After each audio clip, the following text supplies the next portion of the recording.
2026లో మొదటి సూర్యగ్రహణం ఏర్పడింది. మధ్యాహ్నం 3:20 సూర్యగ్రహణం స్టార్ట్ కానుంది. ఇది సాయంత్రం 7:50 వరకు కూడా సూర్యగ్రహణం కొనసాగనుంది. మొత్తం గ్రహణం వ్యవధి చూసుకున్నట్లయితే 4:32 పాటు కూడా గ్రహణం కొనసాగనుంది. అయితే ఈ గ్రహణం భారతదేశంలో కనిపించదు.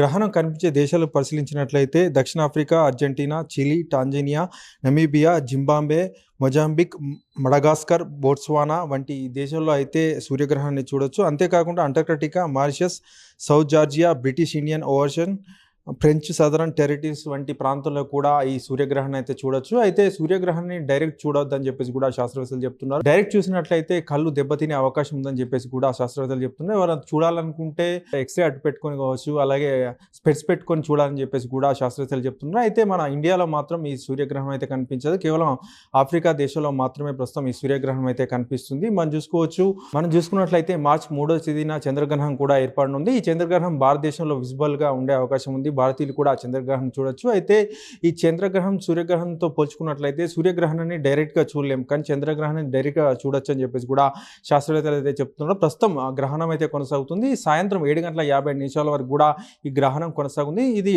మనం చూసుకున్నట్లయితే ఓన్లీ ఆఫ్రికా దేశాల్లో మాత్రమే కనిపిస్తుంది. మన ఇండియాలో అంత ప్రభావం అంతగా కనిపించదు. కేవలం కొన్ని ప్రాంతాల్లో మాత్రమే పాక్షికంగా కనిపిస్తుంది అని చెప్పేసి కూడా శాస్త్రవేత్తలు చెబుతున్నారు.